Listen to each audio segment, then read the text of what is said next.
Vamos a hablar de la iglesia de la Odisea. La iglesia de la Odisea, la iglesia nauseabunda. No sé si usted ha escuchado alguna vez esta palabra nauseabundo, pero se refiere a aquello que da asco, aquello que uno no puede soportar en su vida, ni verlo, ni tocarlo, ni tenerlo enfrente, porque te provoca asco. Yo sé que es un nombre muy fuerte el que he puesto a este sermón. Sin embargo, esta iglesia mostraba actitudes que Jesucristo aborrecía, que le enfermaban, que él no soportaba. Apocalipsis capítulo 3, versículos 14 al 22, dice de esta manera: escribe al ángel de la iglesia en la Odisea, he aquí el amén, el testigo fiel y verdadero, el principio de la creación de Dios, dice esto: yo conozco tus obras, que no eres ni frío ni caliente. Ojalá fueses frío o caliente, pero por cuanto eres tibio y no frío ni caliente, te vomitaré de mi boca. Porque tú dices: yo soy rico y me he enriquecido y de ninguna cosa tengo necesidad. Y no sabes que tú eres un desventurado, miserable, pobre, ciego y desnudo. Por tanto, yo te aconsejo que de mí compres oro refinado en fuego, para que seas rico, y vestiduras blancas para vestirte, y que no se descubra la vergüenza de tu desnudez, y unge tus ojos con colirio, para que veas. Yo reprendo y castigo a todos los que amo. Sé pues celoso y arrepiéntete. He aquí, yo estoy a la puerta y llamo. Si alguno oye mi voz y abre la puerta, entraré a él y cenaré con él y él conmigo. Al que venciere, le daré que se siente conmigo en mi trono, así como yo he vencido y me he sentado con mi Padre en su trono. El que tiene oído, oiga lo que el Espíritu dice a las iglesias. Pueden tomar asiento, hermanos.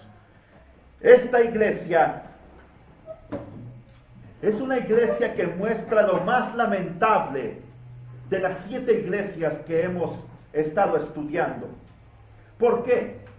Porque en palabras del Señor Jesucristo, esta no es una iglesia que sea caliente o fría, sino tibia. Es una iglesia indiferente, una iglesia sin celo por el Señor, una iglesia que gozaba de comodidades, que tenía un buen edificio, una membresía numerosa, pero que no era aprobada por el Señor. A Cristo le enfurece la apostasía, pero le enferma la indiferencia. Cristo dice en el versículo 16, te voy a vomitar de mi boca. Los destinatarios de esta carta son la iglesia que está en la Odisea. Esta ciudad fue fundada por Antíoco II en el siglo III antes de Cristo. Su nombre proviene de Laódice, que era precisamente la esposa de dicho monarca. Esta ciudad se encontraba 60 kilómetros al sureste de Filadelfia, en el camino a Colosas.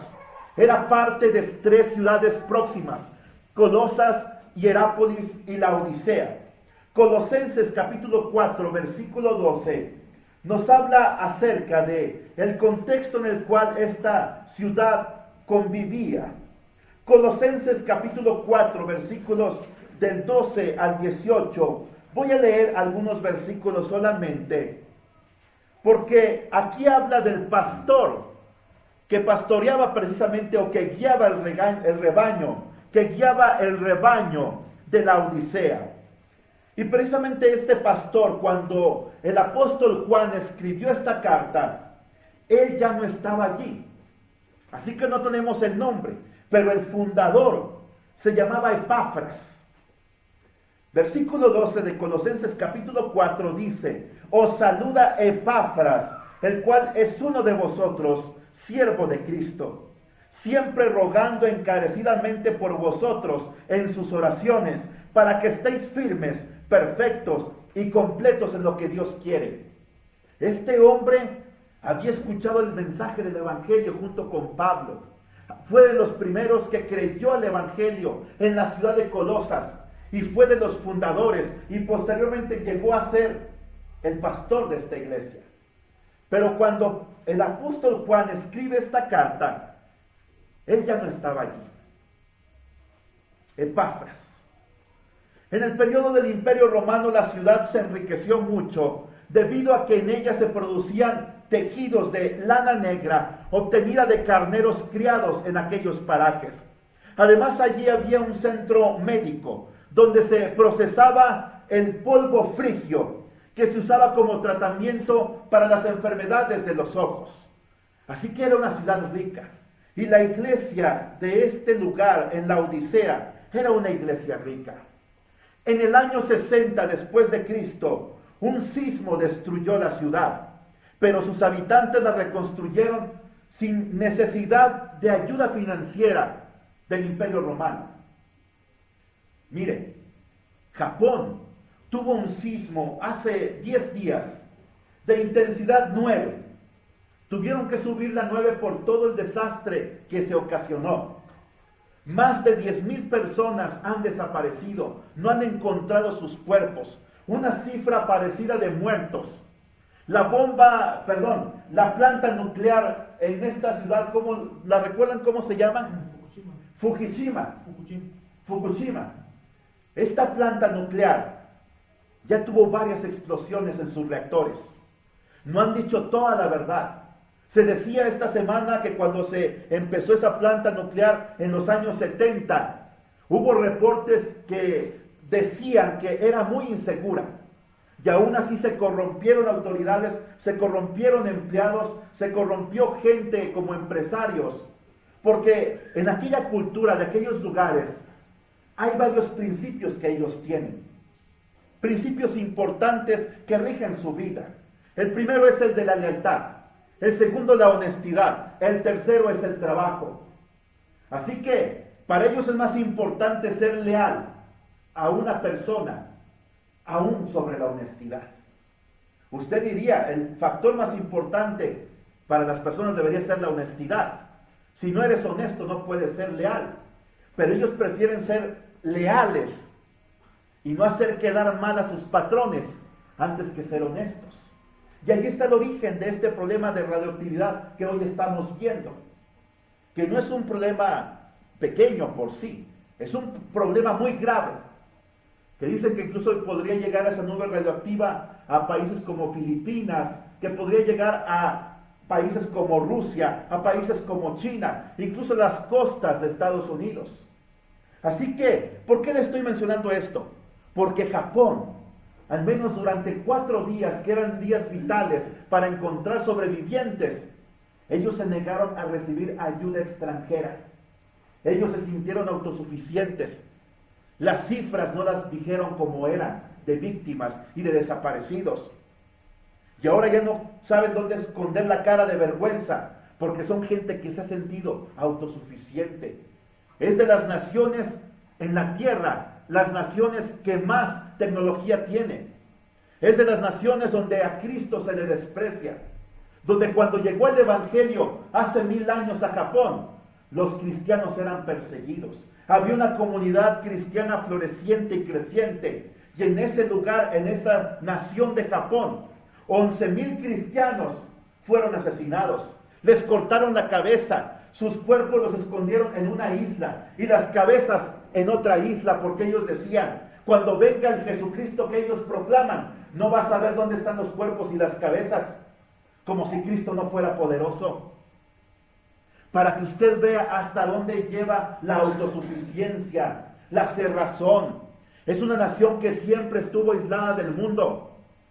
Que cuando la única vez que salió al mundo fue para conquistar por medio de la guerra, la Segunda Guerra Mundial. Y fueron destruidos con las bombas de Hiroshima y Nagasaki. ¿Por qué digo esto? Porque la autosuficiencia económica provoca soberbia. Y a Jesucristo no le gusta la gente soberbia. Esta iglesia en la historia del cristianismo representa la última etapa de las iglesias. Desde 1900 hasta cuando Cristo venga. ¿Por qué? Es la iglesia de los últimos tiempos. Cristo no tiene nada bueno que decirles. No hay elogios ni estímulos, solamente reprensiones. Mire, esta iglesia representa lo más lamentable. Y desafortunadamente, hoy hay muchas iglesias como la Odisea. Iglesias que se sienten autosuficientes por los recursos que tienen. Pero sigamos adelante porque quiero hablarle de la descripción del Señor.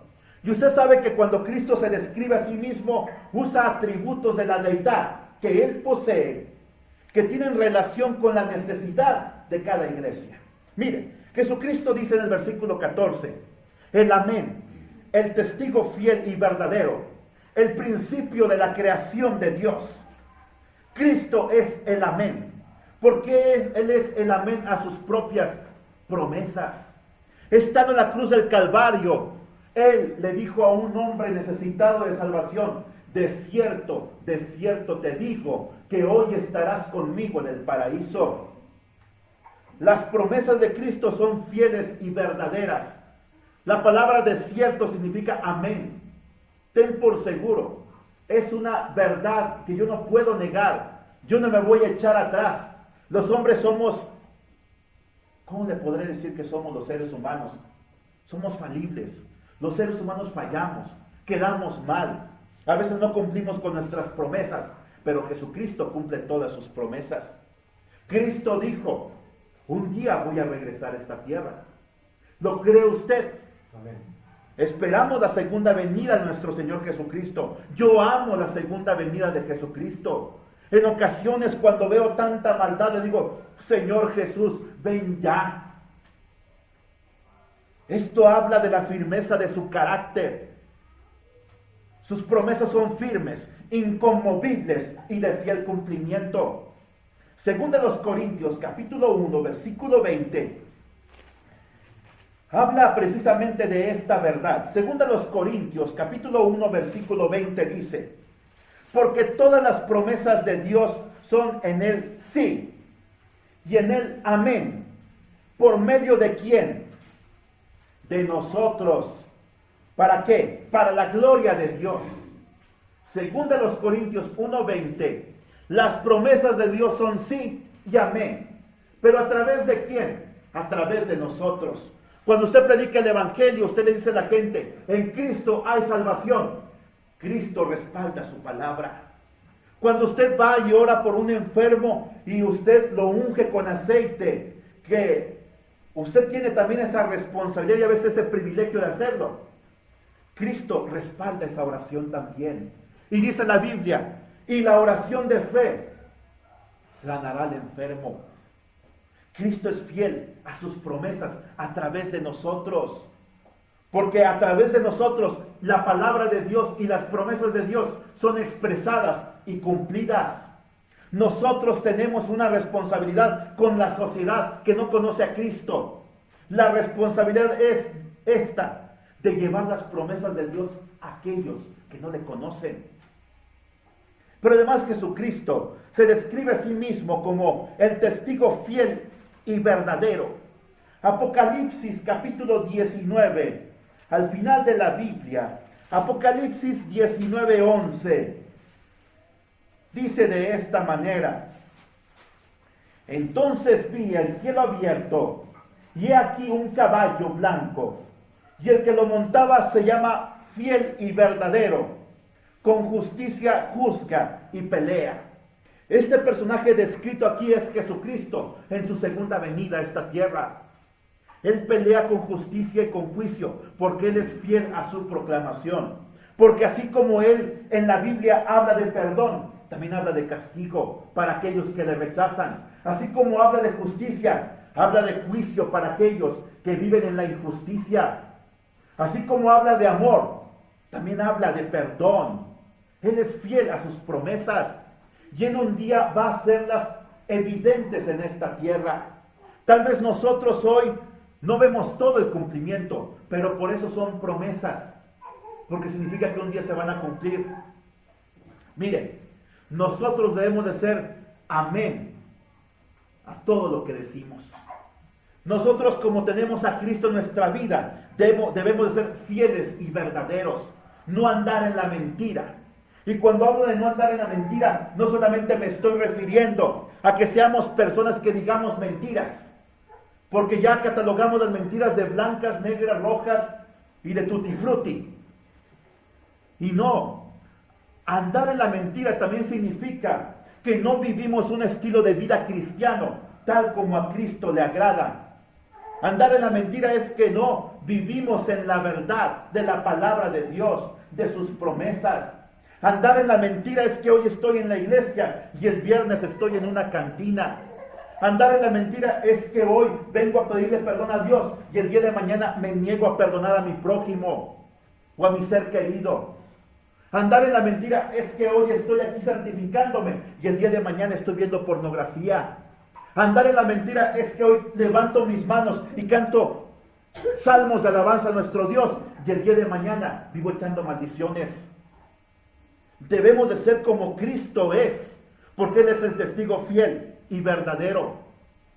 Pero además, Cristo es fiel, porque Él no falla a la ejecución de su testimonio. Lo que Él dijo, Él lo va a cumplir un día. Pero además Jesucristo es el principio de la creación. Mire, vayamos a Colosenses capítulo 1. Colosenses capítulo 1. Y si recordamos, Colosenses era una ciudad cercana a la Odisea. Eran prácticamente, junto con Hierápolis, ciudades hermanas. Algo así como Ramos, Saltillo y Arteaga. Geográficamente. Colosenses capítulo 1, versículos 15 al 16. Y si recordamos, la carta a los Colosenses fue escrita por Pablo con un propósito. El propósito de que la iglesia de Colosas era una ciudad, una iglesia que se estaba contaminando por falsas creencias. Pensaban que Cristo no era Dios. Pensaban que Cristo no había sido engendrado por el Padre, que era creación de Dios. ¿Ha escuchado usted los argumentos, las doctrinas de los testigos de Jehová? Ellos dicen que Cristo es Dios, pero un Dios pequeñito, inferior al Jehová del Antiguo Testamento, que es una emanación de Jehová, que es un profeta, que es un gran predicador, pero no lo ven ellos como un salvador. Ellos desprecian a Jesucristo. Por eso es que el apóstol Pablo, en la carta a los Colosenses, él les escribe esta gran verdad reafirmando la preeminencia de Cristo sobre todas las cosas. Porque hay gente que si usted no vive en la verdad y usted vive en la mentira, usted está negando el poder de Jesucristo. Está rebajando la persona de Jesucristo. Por eso es que la iglesia de la Odisea era aborrecida por Cristo. Porque ellos mezclaban la palabra de Dios con doctrinas extrañas. ¿Sabe usted que hay gente que el día de hoy adora a los ángeles? La angelología la practican. Y dicen, tienes que conocer tu ángel porque es el que te va a ayudar. Y sacan listas y listas de ángeles. ¿Sabe usted que en la Biblia solamente se mencionan 2 nombres de ángeles? Gabriel y Miguel. Pero no se mencionan más, ni siquiera Rafael. Rafael aparece en los libros apócrifos, en el libro de Tobías precisamente. Pero nada más estos 2 ángeles son mencionados, que son por cierto 2 ángeles muy poderosos. Mientras que Gabriel se encarga de las relaciones públicas, el arcángel Miguel se encarga de pelear por el pueblo de Dios y por Dios. Pero mire, los colosenses estaban algunos de ellos cometiendo el pecado de empezar a adorar a los ángeles. Y decían, Cristo incluso es un ángel. Algunos testigos de Jehová dicen que Jesucristo es el arcángel Miguel. No sé si usted ha escuchado ese argumento. Pues sí es cierto, como se lo estoy diciendo. Miren, Colosenses 1, 15 y 16 dice de esta manera. Él es quien, la imagen del Dios invisible, el primogénito de toda creación. Porque en Él fueron creadas todas las cosas, las que hay en los cielos y las que hay en la tierra, visibles e invisibles, sean tronos, sean dominios, sean principados, sean potestades. Todo fue creado por medio de Él y para Él.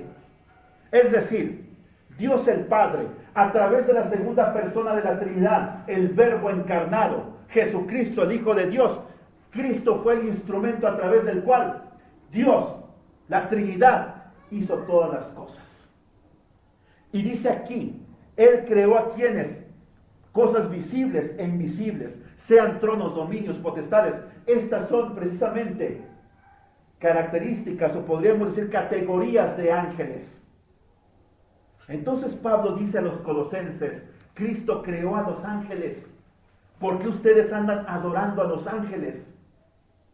Ustedes tienen que adorar a Cristo, porque Él es el primogénito de toda la creación. No que Él fue el primero que fue creado en la creación, sino que Él tiene la preeminencia sobre la creación. Él fue quien la hizo. Porque miren, vayamos al libro de Juan, capítulo 1, versículo 3, para aclararle esta verdad. Juan, capítulo 1, versículo 3 dice, todas las cosas por Él fueron hechas, y sin Él nada de lo que ha sido hecho fue hecho. Todas las cosas. ¿Sabe usted que hay gente que es panteísta? ¿Ha escuchado esa expresión? Viene de dos palabras griegas, pan, todo, y teos, Dios. Ellos dicen, Dios es todo y todo es Dios. Hay gente que adora los árboles y van y se abrazan de un árbol. Y le dicen, transmíteme tu divinidad. No estoy loco, Hay gente que así lo hace. Los locos son ellos. Entonces, la consecuencia lógica es, si Dios es todo y todo es Dios, entonces yo soy Dios. ¿Se fija usted qué manera de pensar tan terrible? Eso es el panteísmo. Y son religiones que creen estas cosas porque Colosas se encontraba en un camino y también la Odisea en un camino que iba a la India. Y de la India provienen todas estas creencias del panteísmo precisamente. El hinduismo, el budismo, son religiones panteístas. Dios es todo y todo es Dios. Así que el apóstol Pablo y el apóstol Juan se esforzaron por educar a la iglesia. Ellos les dijeron, Cristo es el creador de todas las cosas. Él no es creación de Dios. Satanás sí es creación de Dios. Pero Jesucristo no. Y Satanás quiere engañar a la gente haciéndole creer la mentira que le vendió en el huerto Adán y Eva. Seréis como dioses. Y es lo que él sigue trabajando hasta el día de hoy. Hebreos capítulo 1, versículo 2. Para terminar con este punto acerca de la descripción de Jesucristo. Porque esta era gente que se sentía autosuficiente. Era gente que pensaba que no necesitaba de Cristo. Y empezaban a caer en la apostasía, en negar la fe que habían recibido de los apóstoles. Hebreos capítulo 1, versículo 2 dice, en estos postreros días nos ha hablado por el Hijo, a quien constituyó heredero de todo, y por quien asimismo hizo el universo. Lo que usted ve fue creado por Jesucristo. Lo que usted no ve también fue creado por Él. Sean tronos, sean dominios, sean potestades, todo fue creado por Él y para Él. Hoy los demonios asustan a la gente, los espíritus chocarreros. A la gente le apagan las luces, le tiran los muebles, les tiran las patas, les estiran el cabello, las arañan en las piernas. Y los demonios quieren hacerle creer a la humanidad que ellos tienen el poder. Si no, usted vea los viernes, sábados y domingos en las noches, canales como Discovery Channel, que se supone que es un canal científico, ya transmiten programas acerca de cosas esotéricas, de demonios. Y la gente cree que son espíritus de personas que fallecieron, pero en realidad son demonios. Y son contados los casos que yo he visto en esos programas, donde gente con la palabra de Dios echa fuera esos demonios. Le puedo asegurar que de 20 programas, solamente un caso he visto de un joven que con la palabra de Dios y la oración y el ayuno logró que los demonios se fueran de su casa. Los demás acudieron a hechiceros, adivinos, a gente que leía las cartas, a gente que hacía hechicerías para expulsar esos demonios. Así que Cristo quiere protegernos del error, Porque cuando tú te sientes autosuficiente, vas a caer en el error. Vas a cometer muchos errores en tu doctrina y en tu práctica. Pero además Jesucristo, en tercer lugar, hace un diagnóstico de esta iglesia. Esta era una iglesia acomodada. Apocalipsis capítulo 3, versículos 15 y 16, dice de esta manera: yo conozco tus obras, que no eres ni frío ni caliente. Ojalá fueses frío o caliente. El Señor Jesucristo no se anda con medias tintas, como decimos los mexicanos. Jesucristo quiere gente bien consagrada, porque la gente fría tiene posibilidad de salvación. La gente que nunca ha escuchado el Evangelio o que nunca ha dicho que sí al Señor Jesucristo. La gente que es caliente, apasionada, son los que encabezan la entrada al reino de los cielos. Los que nunca se vuelven atrás. Pero la gente tibia es aquella que hace mezclas en su vida, que hace concesiones en su vida, que se da permisos en la vida para llevar una vida doble, hablando espiritualmente. Mire, Santiago capítulo 1, versículo 8. Quiero hablarle de este tipo de gente. Gente tibia. La palabra tibio es sinónimo de mezclar. Gente que hace mezclas en la vida, que hace concesiones. Santiago 1:8 dice: el hombre de doble ánimo es inconstante en todos sus caminos. Cristo quiere gente constante, gente que su promesa la cumpla, gente que sea fiel a lo que ha prometido. Y aquí dice la palabra de Dios: el hombre de doble ánimo es inconstante en todos sus caminos. La palabra doble ánimo proviene de la palabra griega dipsikos. ¿Ha escuchado usted la palabra psicos? ¿Psicos? De bien la palabra psicología, mente. La gente con doble ánimo es gente que tiene su mente dividida entre dos pensamientos. El profeta Elías en el monte Carmelo, cuando reunió a los profetas de Baal y de Acera, y cuando reunió al pueblo de Israel, y ambos ofrecieron un holocausto, él les dijo a la gente: ¿hasta cuándo van a andar entre dos pensamientos? Y decía un autor, la palabra dipsicos nos da la imagen de alguien que anda borracho por la vida. Hay gente que es muy cambiante y convenenciera. Le va bien en la vida cristiana y están aquí alabando a Jesucristo. Pero cuando vienen las pruebas, le dan la espalda al Señor y no logran entender que Dios te tiene que meter a un crisol porque Él quiere sanar tu corazón, porque Él conoce tu corazón y sabe los peligros que corres. Por eso la exhortación del profeta Elías: ¿hasta cuándo van a andar entre dos pensamientos? Si Baal es Dios, sírvanle a Él. Si Jehová es Dios, sírvanle a Él. Y el profeta Elías, ustedes lo ven en la Biblia, en el capítulo 19 del primer libro de Reyes. Él hizo un holocausto, cortó un toro en varias partes, las puso sobre la leña y sobre las rocas, y él hizo una oración y cayó fuego del cielo. Porque Elías es el ejemplo de una persona que no está dividida en su mente. Hay gente que a veces vive en el desánimo y andan arrastrando la cobija espiritual.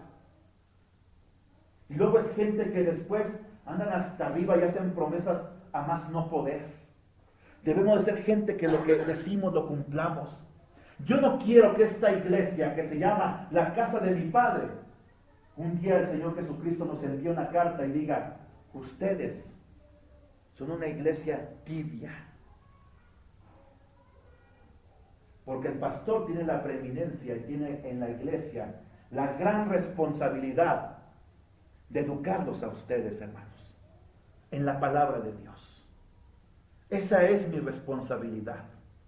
Yo no quiero que el día de mañana que yo no esté, y no digo porque me vaya a ir o porque me quiera ir, las generaciones futuras, que Dios me llame a su presencia, y si Cristo no viene, no quiero que esta iglesia que empieza tan bien, que empezamos con tantas ventajas, hermanos, porque si usted se fija, hay iglesias que empiezan en un tejabán, que empiezan sin un teclado, sin una computadora, que empiezan sin un equipo de sonido, que empiezan sin un líder de alabanza, vaya, que empiezan sin himnarios.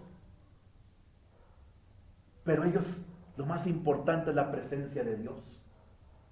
Y nosotros estamos bien comparados con otras iglesias, tenemos muchas ventajas y tenemos muchas responsabilidades.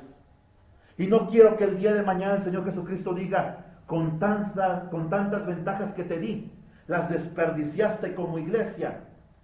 Y cuidado, porque voy a quitarte tu corona, voy a quitarte tus privilegios. Y cuidado que el día de mañana el Señor diga, te voy a vomitar de mi boca. Esta es una iglesia tibia, la iglesia de la Odisea. Esta designación proviene de la geografía de la Odisea. En esta región había manantiales de aguas termales. El agua caliente puede beberse, y más si usted la acompaña con café y con leche, pero el agua tibia no se puede beber. El agua tibia es nauseabunda y enferma. Yo pregunto, ¿a quién de ustedes le gusta el agua tibia? ¿Han probado agua tibia alguna vez en su vida? Yo sí. Un día que tenía fiebre, cuando era pequeño, me levanté de mi cama y vi una jarrita con café. Dije, qué rico se ve este café con leche. Así que me lo llevé a mi boca y estaba tibio y lo vomité. Y nunca se me olvidó eso, y ahora que yo veo esta palabra en la Biblia, digo, es lo mismo que siente el Señor Jesucristo. Café laodicense, café tibio. ¿Sabe usted que desde Hierápolis se habían instalado tuberías encima de la tierra para llevar agua caliente a la Odisea? Pero al estar colocada sobre la tierra, cuando el agua llegaba a la ciudad de la Odisea, después de estar caliente, llegaba tibia. Y además de la ciudad de Colosas, provenían tuberías que traían agua fría, pero también al estar instaladas sobre la tierra, se calentaban con el sol, con el calor, y al llegar a la Odisea, tenían agua tibia también. El agua tibia es buena para bañarse, pero no es buena para tomarla. Así que Jesucristo habla de la geografía. Él les dice, ustedes conocen el sabor del agua tibia. Y yo quiero que ustedes reconozcan que yo no soporto la tibieza. Si ustedes no la soportan, yo menos la soporto. Mire, la palabra tibio habla de la condición del corazón. Quiero hablarle en la Biblia y específicamente en el Nuevo Testamento de 3 condiciones del corazón. En primer lugar, el corazón ardiente. Lucas capítulo 24. El corazón ardiente es el corazón apasionado por Jesucristo. Lucas capítulo 24, versículo 32. Es la historia de estos dos caminantes a Emaús. Lucas 24, 32. Dice de esta manera. Y se decían el uno al otro, ¿no ardía nuestro corazón con nosotros mientras nos hablaba en el camino y cuando nos abría las escrituras? Estos dos hombres, precisamente en el domingo de resurrección, ya les habían dicho que Cristo había resucitado. Cristo 3 veces lo anunció, que era necesario que muriera, que sufriera y que resucitara al tercer día. Pero ellos no lo creyeron. El corazón se entibia o se enfría cuando hay incredulidad, cuando no creemos a las promesas de Dios. Miren, hermanos, yo les hice un reto la semana pasada. Dijimos, vamos a rentar un local. Lo propusimos a votación. Yo traía una propuesta y no ganó mi propuesta. Ganó otra propuesta que era 1,000 pesos más, pero el doble de cantidad de metros cuadrados, en un lugar céntrico. Yo fui a verlo, y con la ayuda de la hermana Patti Valdés, madre de mi hermana Patti Ríos, logramos que nos dejaran el local en 5,000 pesos. Es más, nos lo dejaban 7,000 con un departamento que está arriba. Pero dije, yo ahorita no estoy en condiciones de echarme un compromiso de un departamento de 2,000 pesos. Más adelante veremos. 5,000 pesos nos lo dejaron 250 metros cuadrados. con capacidad para 200 personas, podemos hacer y vamos a hacer, hermanos, aulas de clase para niños. Vamos a comprar mesas, vamos a comprar sillas, vamos a instalar el cañón ahí ya fijo, vamos a hacer una cabina de audio, vamos a poner un altar, vamos a hacer una oficina pastoral, porque esa va a ser nuestra iglesia. Ahí va a ser nuestro templo en la casa de mi Padre. A partir del 1 de abril. Yo lo creo. ¿Y sabe qué? Dimos 2,000 pesos de enganche. Hay que pagar 8,000, porque hay que pagar la renta y el depósito. Y yo quiero decirles una cosa, hermanos. Ni por un momento duden que vamos a lograrlo. Si usted no puede cubrir toda la cantidad, simplemente dígamelo. Si usted dice, es un esfuerzo muy grande, dígamelo y diga, pero voy a dar lo que me corresponde del enganche, o voy a dar lo que me corresponde de la renta, pero tal vez no puedo cubrir todo. Dígamelo, porque yo sé que Dios lo va a proveer. ¿Lo cree usted? Amén. Porque Dios para eso nos puso, porque esa es nuestra misión. Mi misión en la vida, a partir de hace un año, se describe en 5 palabras, y espero no haberme equivocado. La casa de mi Padre. Por eso yo creo lo que voy a hacer. Y el viernes la hermana Patti Valdés me dio una palabra muy hermosa, que fueron solamente 2 palabras. Me dijo, no tema, pastor. No tema, porque Dios está con usted. No temo, ¿sabe por qué? Porque el miércoles solamente tenía 500 pesos para dar esa promesa de renta de ese local. Y el miércoles, hasta el miércoles, el local estaba en 6,000 pesos. Y yo le dije, Dios, no quiero que la iglesia se meta a un compromiso que luego no podamos cumplir. Porque las promesas que hemos reunido son por 4,000 pesos solamente. Y si van a faltar 1,000, yo los voy a poner de mi bolsillo y no sé cómo le voy a hacer, pero lo vamos a lograr. Y no temí, y no dudé. Y ese día, al mediodía, llegó la respuesta de que el local estaba en 5,000 pesos, pero que teníamos que apartarlo ya. Porque había otra persona que lo quería rentar con el cheque en la mano por 7,000, pero nos dieron prioridad a nosotros, porque Dios le dio gracia a mi hermana Patti Valdés. Así que, hermanos, yo no dudo lo que Dios va a hacer, ni quiero que ustedes duden, porque la duda es una primera condición para un corazón tibio y posteriormente un corazón frío y una vida muerta espiritualmente. Esta gente no creyó las promesas de Jesucristo. 3 veces les había dicho que iba a resucitar y ellos no lo creyeron. Y se les apareció en el camino y no lo reconocieron. Y mire que uno de ellos, llamado Cleofas, era tío de Jesucristo. Lo conocía desde niño. Lo había visto crecer. Pero el dolor que tenía era tan grande que no podía reconocer al que iba junto a él, el creador del universo, el salvador de la humanidad. No permitas que el dolor ni la incredulidad que haya en tu vida, por grande que sea el dolor que hayas padecido a manos de otras personas, no permitas que te aleje de Jesucristo. Porque mientras más te alejas de la tumba vacía, de la cruz vacía y de Jesucristo, más te vas a enfriar en la vida. Entiéndanlo, hermanos, somos como carbones encendidos, pero solamente podemos estar calientes, ardientes, cuando estamos unidos. Si nos alejamos, vamos a empezar a enfriarnos. Y el enemigo va a ser presa fácil de nosotros.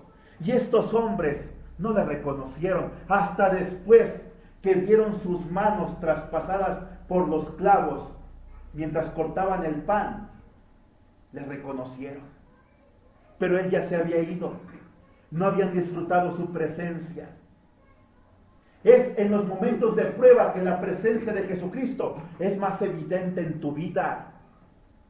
Tú no te has dado cuenta, pero Él ha estado contigo. Tú no te has dado cuenta, pero aún en los momentos de fracaso, Él lo ha permitido para que no cometas locuras.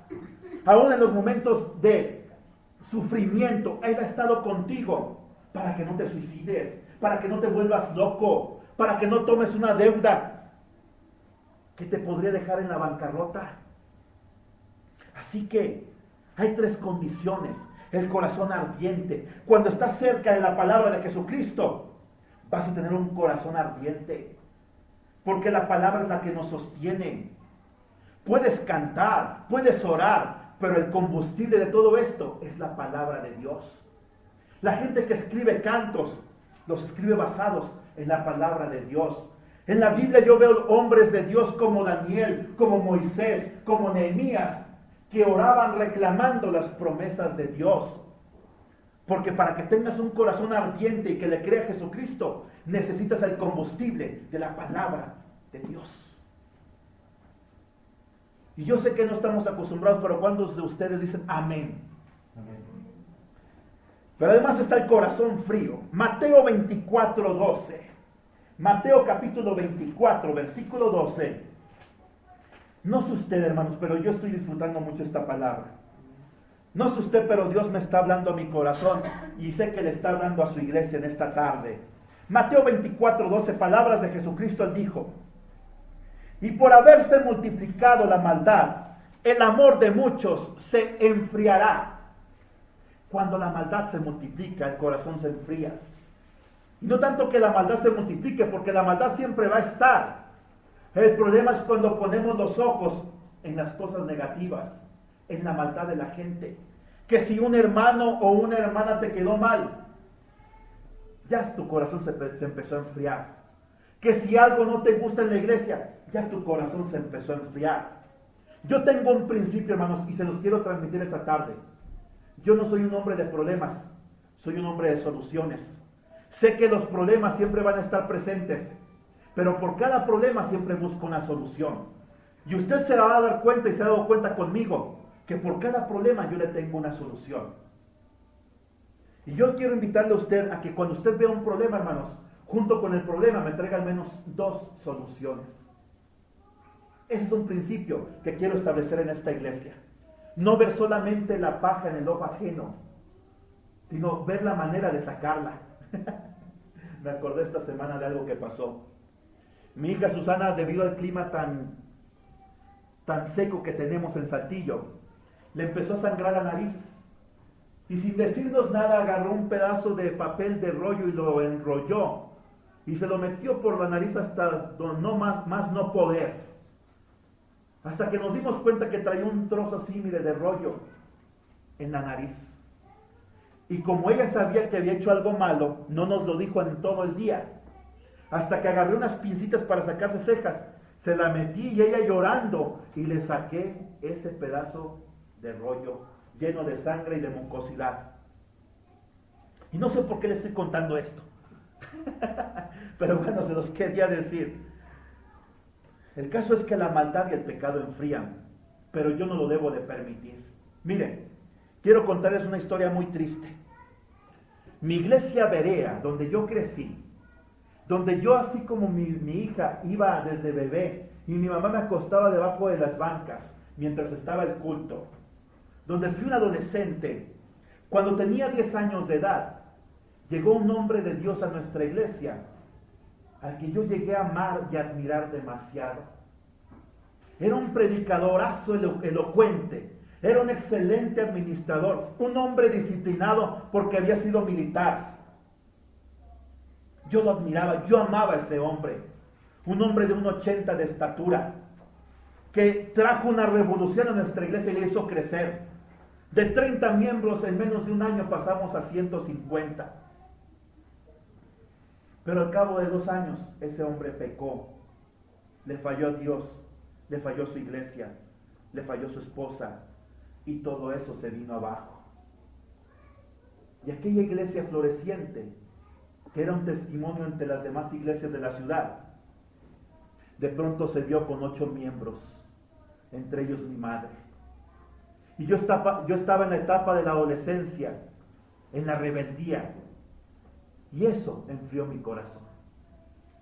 Y un día que mi madre se preparaba para ir a la iglesia, y como yo era un adolescente y un hombre hecho y derecho según yo, ya no me podía obligar a ir a la iglesia, y más con ese antecedente de esa falla de ese siervo de Dios. Que Dios lo perdone y lo tenga en su gloria. Que Dios le haya dado la oportunidad de arrepentirse. Fue el pretexto para que yo me alejara de Cristo. Y un día, mientras mi madre se arreglaba para ir a la iglesia, le dije: ¿para qué va a esa iglesia de hipócritas?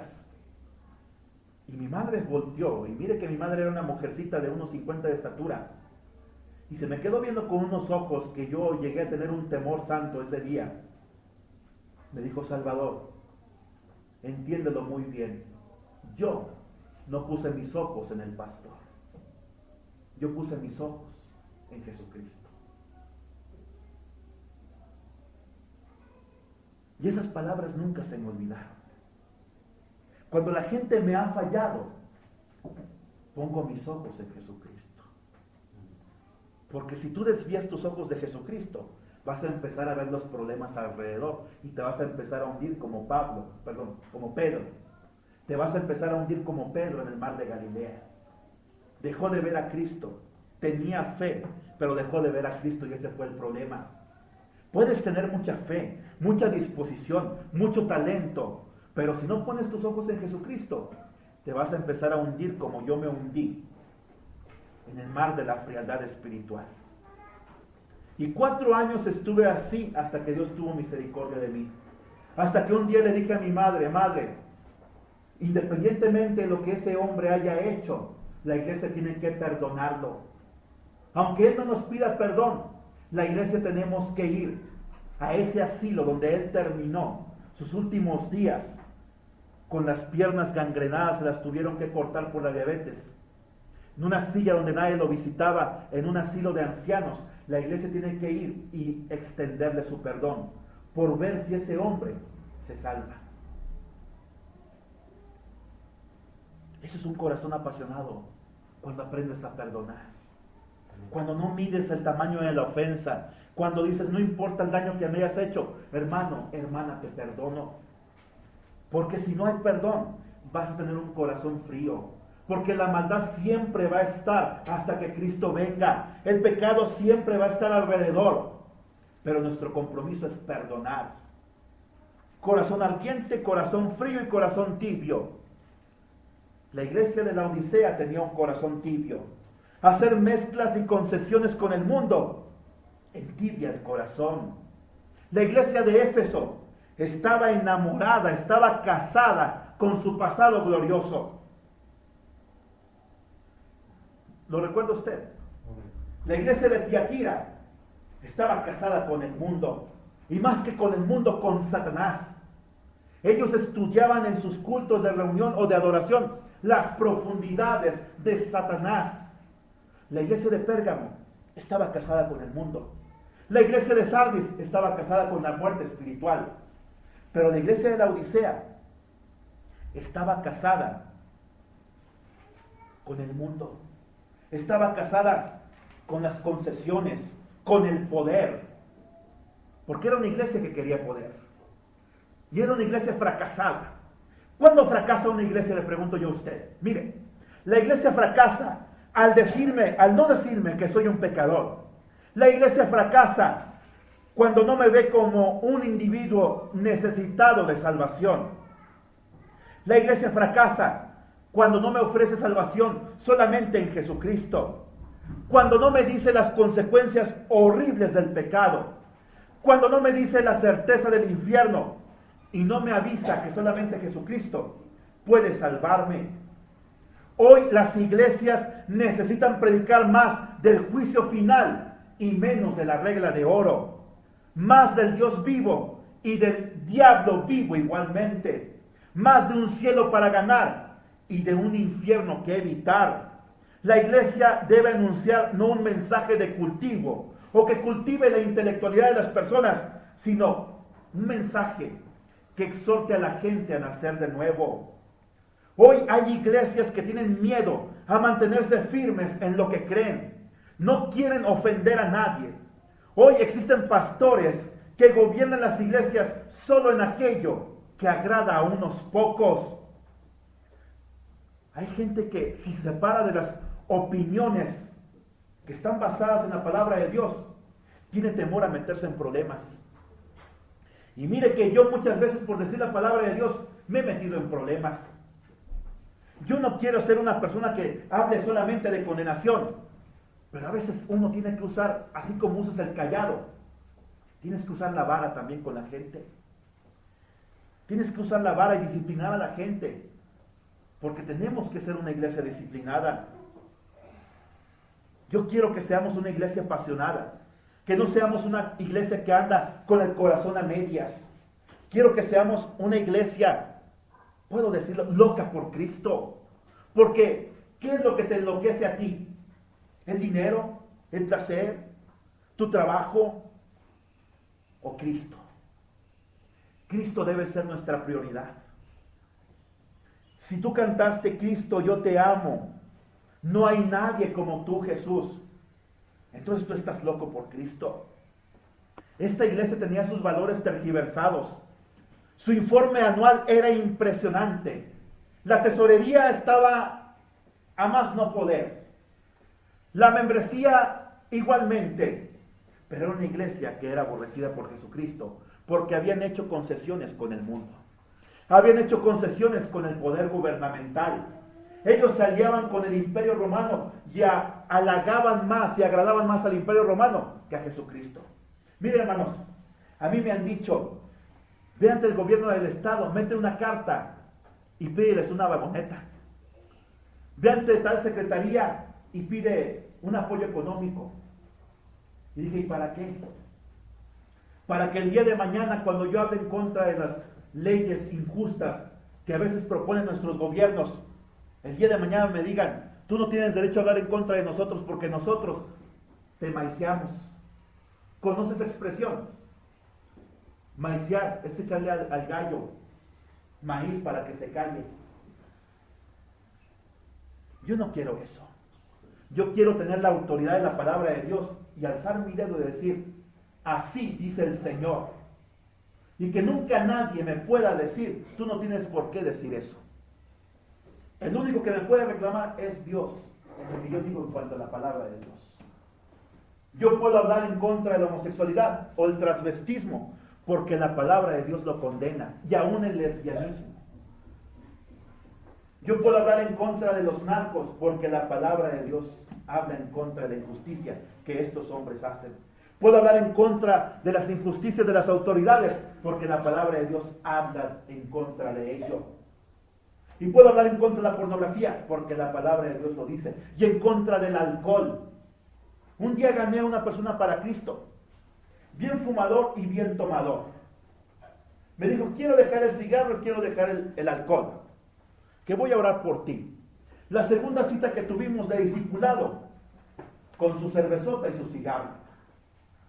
Le dije, me niego a predicarte la palabra mientras tengas esa cerveza y ese cigarro a un lado.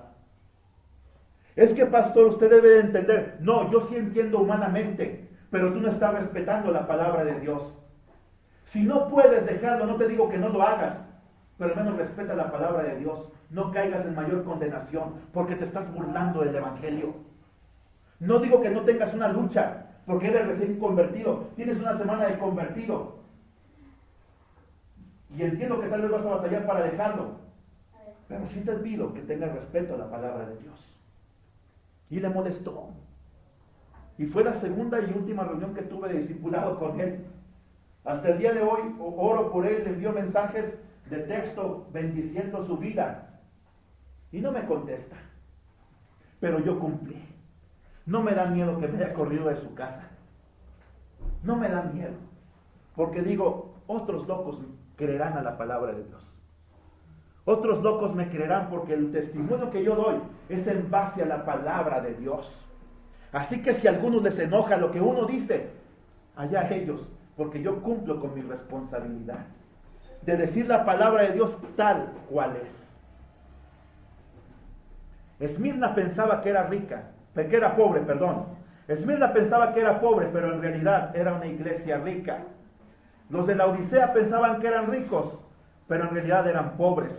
Habían empezado a medir las cosas por las normas humanas, en lugar de ver los valores espirituales.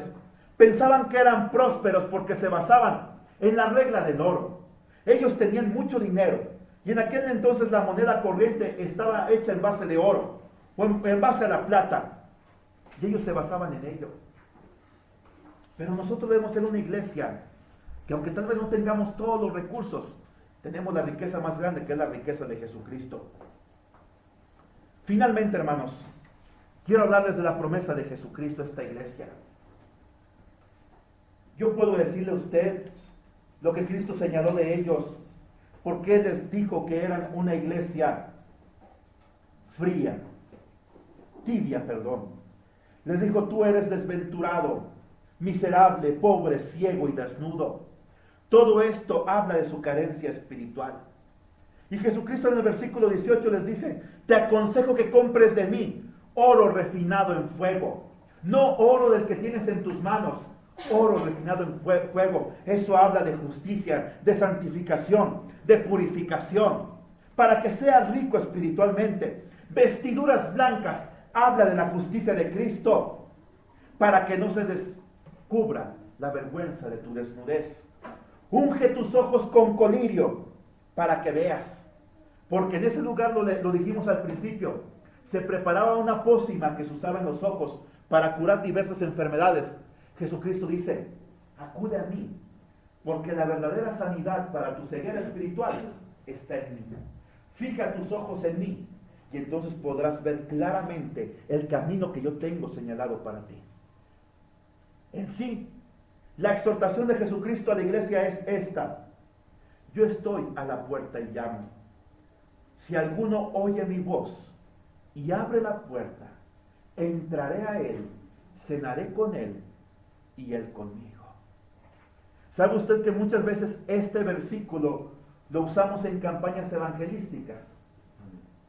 Pero no, Cristo se lo menciona a una iglesia tibia, a una iglesia, a creyentes tibios, porque Él dice: si alguno de los que está ahí en esa iglesia oye mi voz, abre la puerta. Y mire que hay un cuadro que refleja este versículo de la Biblia que se llama La luz del mundo. Y es la de un hombre que está con una túnica blanca a las afueras de una casa semidestruida. Una casa en la que el paso del tiempo ha dejado una merma. Las ventanas quebradas, la hierba creciente en el jardín, la casa polvorienta por todos lados. Y afuera está un hombre que el autor lo representó como Jesucristo, la luz del mundo. Y cuando él inauguró esta pintura, le hicieron notar algo muy importante. Le dijeron: la puerta no tiene picaporte. ¿Cómo la puede abrir el visitante? Dijo: es que el picaporte no está por fuera, está por dentro. Por eso Jesucristo dice: si alguno abre la puerta, Él ya no puede hacer más de lo que ya ha hecho por nosotros, hermanos. Él ya nos dejó su palabra, nos dejó el Espíritu Santo, nos dejó la oración como una forma de comunicación con el Padre Celestial. ¿Qué más puede hacer? Él no puede obligarnos a que cumplamos con su voluntad. Él simplemente dice: yo estoy aquí. Y Él te dice esta tarde, hermano, hermana, yo estoy aquí. Si alguno abre la puerta, entraré a Él. Él quiere tener la preeminencia en nuestro corazón, hermanos. Él quiere entrar a tu vida y tener todo el control de Él, de ella. Un día una viejita se encontró un folleto evangelístico. Lo leyó y hizo la oración de fe y le entregó su vida a Jesucristo. Y encontró que esa iglesia que había repartido el folleto se encontraba en el centro de la ciudad. Una de las zonas más ricas de aquella ciudad de Estados Unidos. Así que el siguiente domingo acudió a la iglesia. Pero ella era una mujer muy humilde. Cuando llegó con el pastor, después del culto, el pastor no la quería atender, debido a su humildad. Ya que el hombre trajeado, perfumado, con su reloj Rolex, con sus peinados caros, se acercó a ella y le dijo: viejita, ¿qué se le ofrece? ¿Quiere una limosna? Dijo: no, yo me entregué a Jesucristo en base a un folleto que ustedes distribuyeron, y yo quiero ser parte de esta iglesia. Pero señora, usted debería de consultarlo primero con el Señor. Así que, ¿qué le parece si se va 3 meses, lo consulta con el Señor y luego viene a decirme qué fue lo que pasó? Pasaron 3 meses y la mujer fue nuevamente a buscar al pastor. Y le dijo: pastor, yo he orado como usted me dijo. Y no he recibido ninguna indicación del Señor, pero yo quiero estar en esta iglesia. Dijo: mire, váyase otros 6 meses y ore nuevamente. Y cuando el Señor le diga, entonces la voy a admitir en esta iglesia. Se fue la viejita, el pastor dejó de verla durante algunos meses. Tiempo después se la encontró en el centro y le dijo, señora, ¿sí oró al Señor? Dijo, sí, pastor. ¿Y qué fue lo que le dijo? Dijo, mire, por cierto que el Señor Jesucristo me respondió y me dijo esto, no te preocupes, yo llevo 20 años tratando de entrar en esa iglesia. Así que si no te dejan entrar, a mí ya me lo hicieron. Esa es la realidad. Es nuestra decisión si dejamos entrar al Señor Jesucristo en nuestra vida y dejamos que Él nos avive. El avivamiento, hermanos, no es algo espontáneo, es algo por lo cual se lucha. Cuando Moisés vio la zarza ardiendo, si esa zarza hubiera sido encendida por un fuego convencional, se hubiera apagado los 3 minutos. Pero como era un fuego sobrenatural de la presencia de Dios en medio de esa zarza, la zarza ardía y no se consumía. Y de allí vino un gran avivamiento. Pero el avivamiento fue a través de la palabra de Dios. Dios liberó a su pueblo a través de la palabra de Dios. Y el pueblo tuvo que ser fiel a las promesas en medio de un ambiente de incredulidad y de muerte. En medio de pruebas, porque hasta 10 veces intentaron matar, apedreando a Moisés, el siervo de Dios. Apedreando al siervo de Dios. Y lo pusieron muchas veces a prueba. Y en alguna ocasión lo hicieron renegar y por eso Moisés no pudo entrar a la tierra prometida. Pero Moisés siempre mantuvo el avivamiento. Y el avivamiento se dio a veces en medio de la monotonía. Pero Dios es fiel cuando somos fieles a Él. Finalmente Jesucristo hace una promesa a los vencedores. Apocalipsis 3:21 dice, al que venciere, le daré que se siente conmigo en mi trono, así como yo he vencido y me he sentado con mi Padre en mi trono. Cristo nos está haciendo una gran promesa. Él dice, yo voy a compartir con ustedes, con los que venzan, mi gobierno y mi autoridad mesiánicos. Van a estar junto conmigo en mi trono. Mateo capítulo 19, versículo 28. Ahí hizo el Señor Jesucristo por primera vez esta promesa. Mateo 19, 28. Dice de esta manera. Y Jesús les dijo, de cierto os digo, que en la regeneración, cuando el Hijo del Hombre se siente en el trono de su gloria, ustedes que me habéis seguido, también os sentaréis sobre 12 tronos, para juzgar a las 12 tribus de Israel. Él habla a sus seguidores y dice, ustedes van a tener mi autoridad, yo la voy a compartir con ustedes, y van a regir junto conmigo a las naciones, en el reino venidero. Pero además, miren, Pablo, en 1 Corintios capítulo 6, versículo 2, habla también de esta promesa que Jesucristo nos hizo. 1 Corintios capítulo 6, versículo 2, mira lo que dice la palabra de Dios. Dice así, ¿o no sabéis que los santos han de juzgar al mundo? Y si el mundo ha de ser juzgado por vosotros, ¿sois indignos de juzgar cosas muy pequeñas? El apóstol Pablo dice, cuando hay pleitos al interior de la iglesia, cuando hay pleitos entre familias cristianas, entre miembros de una familia cristiana, dice, ustedes tienen que ponerse de acuerdo. No vayan ante las autoridades a denunciarse a un juicio. Dice, nosotros vamos a juzgar al mundo, vamos a juzgar a los ángeles. ¿No nos podemos poner de acuerdo en cosas tan insignificantes y pequeñas?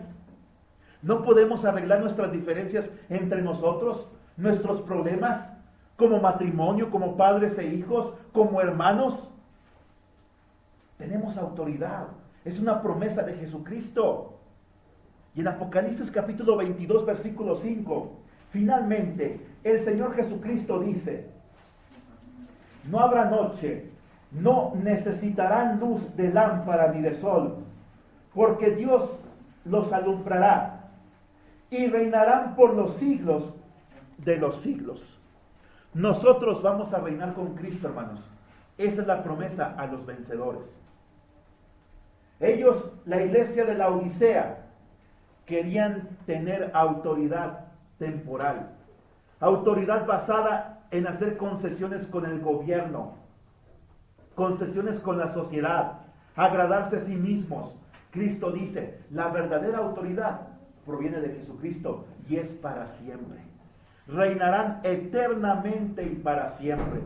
Cuando pones tus ojos en algo que no es Dios, cuidado, eso tarde o temprano va a pasar. El dinero pasa, la salud pasa, la belleza pasa. Aún la sabiduría y la inteligencia tarde o temprano pasan y son insuficientes si no están basadas en la palabra de Dios. Pero Jesucristo es eterno.